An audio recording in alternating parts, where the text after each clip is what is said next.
या पद्धतीने जर तुम्ही अळूवडी बनवली तर ती खाताना घशामध्ये दाटल्यासारखे वाटणार नाही, तसेच घसासुद्धा खवखवणार नाही।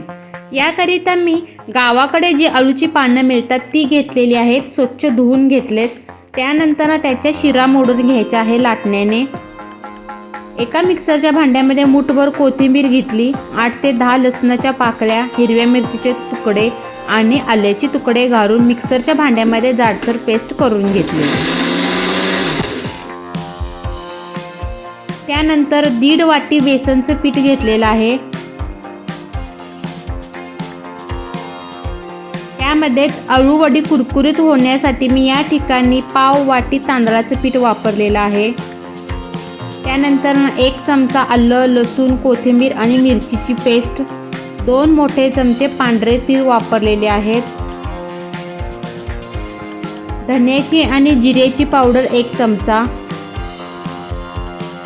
1 चमचा हळद पावडर आणि लाल मिरची पावडरचा 1 चमचा।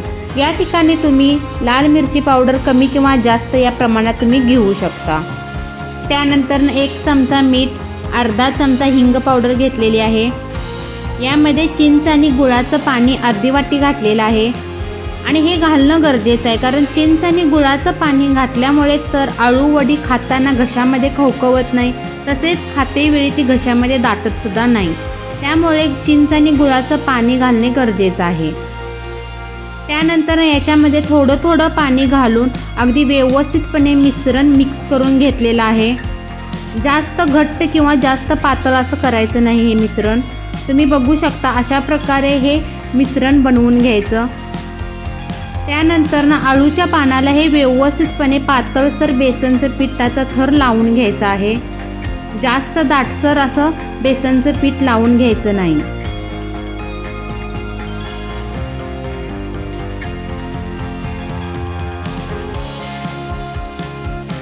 त्यानंतर उलट सुलट अशा प्रकारे या ठिकाणी मी 4 अळूवडीच्या पानांचा रोल बनवलेला आहे।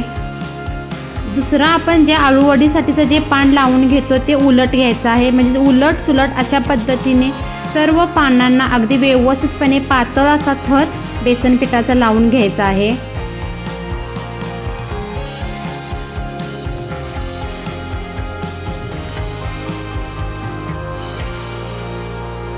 तुम्ही बघू शकता अगदी व्यवस्थितपणे पातळसर असा थर लावून घेतलेला आहे।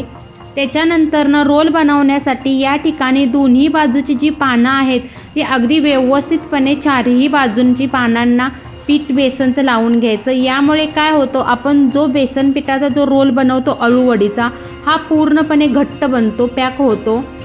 अजिबात अळूवडीचा रोल हा सुटत नाही। आपण जेव्हा ही अळूवडी फ्राय करतो तेव्हा त्या अळूवडीचा रोल अजिबात तेलामध्ये सुटत नाही। त्यानंतर ही अळूवडी शिजवण्यासाठी ठेवण्याकरिता मी एका कढईमध्ये पाणी उकळत ठेवलेलं आहे।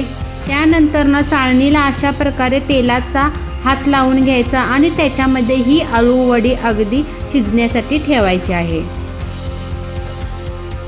या ठिकाणी 20 ते 25 मिनिटांसाठी ही अळूवडी शिजवण्यासाठी ठेवलेली आहे।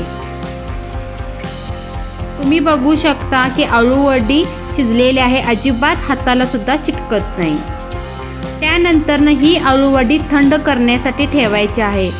अर्धा ते पाऊण तासानंतर ही अळूवडी पूर्णपणे थंड झाल्यानंतरच या अळूवडीचे छोटे छोटे तुकडे करून घ्यायचे आहेत, कट करून घ्यायचे आहेत।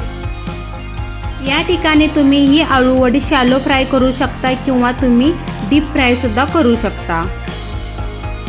या ठिकाणी मी ही अळूवडी अगदी कमी तेलामध्ये शॅलो फ्राय करून घेतलेले आहे।